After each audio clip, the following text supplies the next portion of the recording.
D&D number 3, Finding Home in Jesus' Name, Chapter 18. Chaz spit blood as he stood again. The guy he just knocked down struggled to stand, while at the same time another thug swung with a short stick. He blocked it with his forearm, but the pain reverberated to the very core of his being. Fury from the pain gave him the strength to drive his fist into the flab of the guy's midsection. When the man doubled over, Chaz delivered a swift uppercut, and the man went down hard. Chaz staggered back, trying to catch his breath. Fighting in a brawl was nothing like you might see in the movies. There was nothing heroic and romantic about it at all. He was in pain, he was tired, and he still wasn't sure if he would live through it. He turned just in time to see John deliver a spinning back kick to the face of the big, ugly dude who'd spoken earlier. He went down hard and didn't look like he'd be getting up any time soon. Chaz drew a relieved breath. He and John fell into the same back-to-back stance they'd begun in. Even though several bad guys were down, it was still 4-2, and Chaz wiped the sweat from his eyes and drew several large gulps of air. "You doing okay, buddy?" John asked. "I'm holding my own, I guess. Stay strong, we're about done here." That brought on the charge. A bad guy came screaming in from the side and plowed Chaz down like any good linebacker would do. They tumbled over hardened clay dirt, each trying to stay on top. In the meantime, John was doing his best to put the other 3 down without being lethal. One guy went down when John accidentally connected with his throat, and that distracted John enough to allow another to grab him from behind. Using the one who held him as leverage, he kicked out, connecting with the head of the one coming at him, and they were down to 2. The guy who had hold of him and the guy rolling around on the ground with Chaz. John breathed a sigh of relief. He could handle 2. He easily flipped the bad guy off his back, planted a foot in his abdomen, and ground it in. The guy rolled over and began to vomit. John turned his attention to Chaz. He was on top of at the moment, swinging away at the guy's face. John nodded his approval as he staggered toward the action. They needed to get this over with. He heard the roar of motorcycle engines come to life and realized some of the bad guys were taking off, leaving their friends behind who couldn't get themselves up. John moved toward Chaz and tapped him on the shoulder. Chaz looked up. "Come on, man. It's over." Chaz looked down at the one he'd been pounding on, realizing the man was out. He reached out a hand to John, who helped pull him to his feet. They stood breathing heavy, giving their brains a moment to put 2 and 2 together. "The girls," Chaz said. "They took off." Lisa struggled to free herself, terrified of what she thought was about to happen to Jody. However, apparently Jody had a different plan. As her attacker moved in, Jody's foot connected with his knee, pressing it back into a hyperextension. The man fell to the ground, crying out in pain. Next, Jody's heel stomped on the instep of the man who held her. He grunted instinctively, shoving her away from him, grabbed his friend by the shirt, and took off. With trembling fingers, Jody worked on freeing Lisa from her bonds, and once the task was accomplished, they fell into each other's arms, crying. "Oh, Jody, I was so afraid for you." Jody wiped at the tears that fell. "I was too, for both of us. I can't believe they gave up so easily." "You were awesome," Lisa blubbered. "Yeah, well, don't tell John how I fell apart afterwards." She laughed through her tears. Lisa laughed too. "Our secret. Come on, let's go find the guys." Arms around each other, they stumbled out from behind the store and ran head on into the 2 men they'd just been talking about. "Jody, John, Chaz, Lisa." All names were said at the same time. The women fell against their respective men. Strong arms were wrapped around them as they held the person most dear to them in the world. Lisa looked up at Chaz. "What happened to you?" "We were detained." Jody and Lisa both laughed. "And what's so funny about that?" Chaz asked. "The clerk in the store said that's probably what happened to you. Only I think her version of detained and yours is a little different." John tugged at Jody's ripped shirt. "I'm gonna have to kill someone after all, aren't I?" "You should have seen her, John," Lisa said. "She kicked those 2 guys' butts. She was awesome."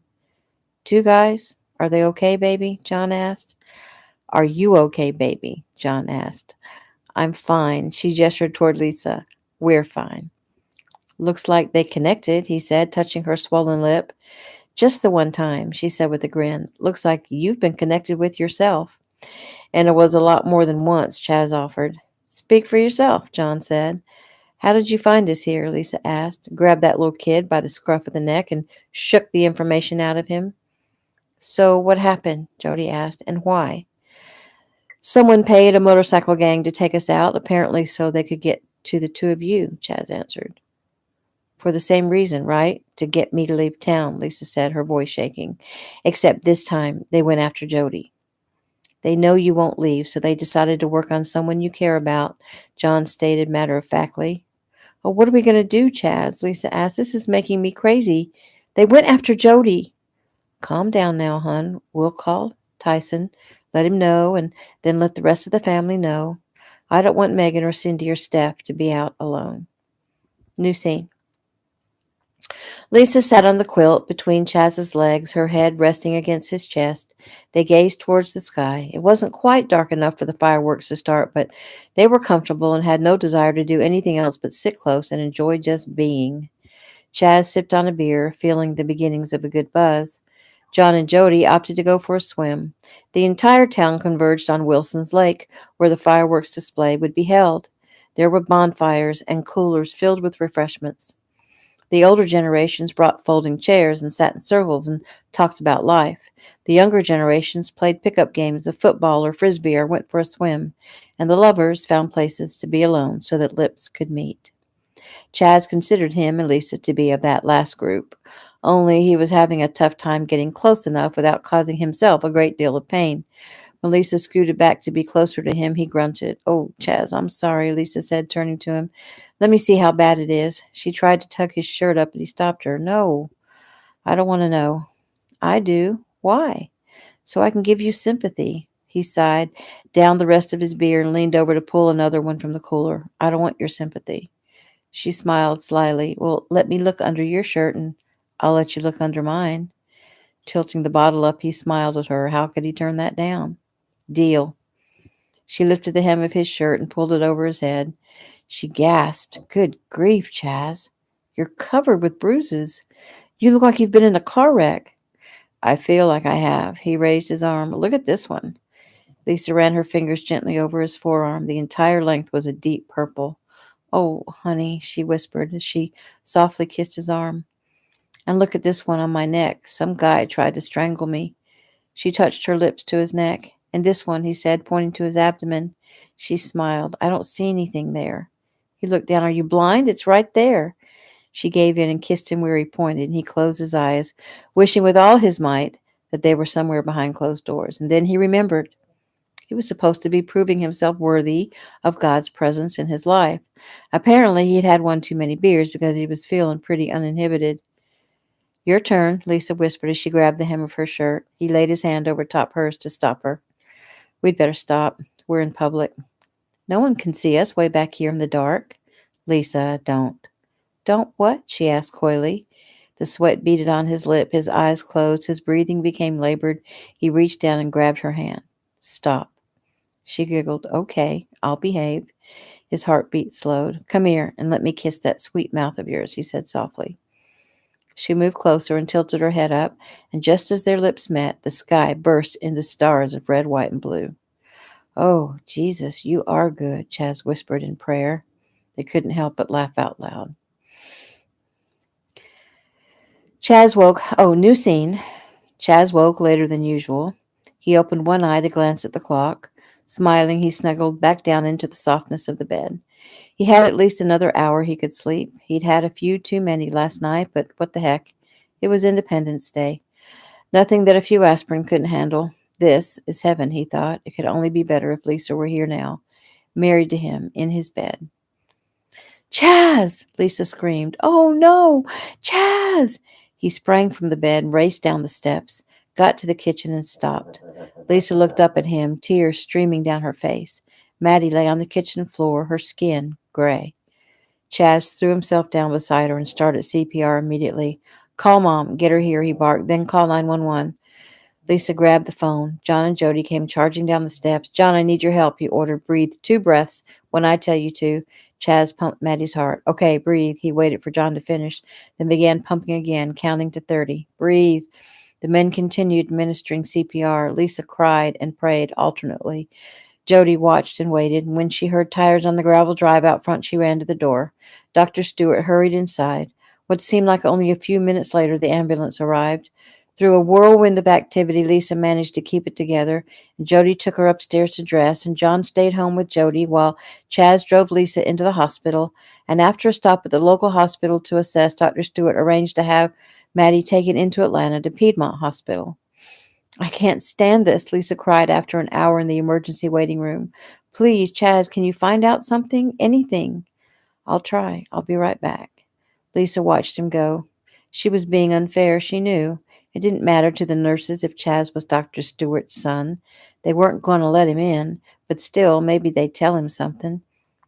She turned as someone called her name. Her father strode toward her, and she ran to him. Oh, Daddy, she cried. His arms came around her. There now, little girl. Maddie's going to be just fine. You wait and see. She lifted her head. But how do you know? How could anybody know? I just do. Trust me. She's too happy to have you back to leave us now. It's her heart, Daddy. She seems so fine, so healthy. Her heart failed, Dr. Stewart said. How could she be okay one minute and then the next? I don't know, baby. I just know she's going to be okay. I hope you're right. Please be right. Chaz came back and offered his hand to Joe. Did you find out anything? Lisa asked. Yes, she's still alive. Her heart did fail. They don't know why, but they've been able to get her stabilized. Oh, thank you, God, Lisa cried. See there, little girl, Joe said. Lisa collapsed onto a hard plastic chair and buried her face in her hands and cried. Chaz knelt down beside her and held her until she quieted. Finally, Lisa looked up. Can I see her?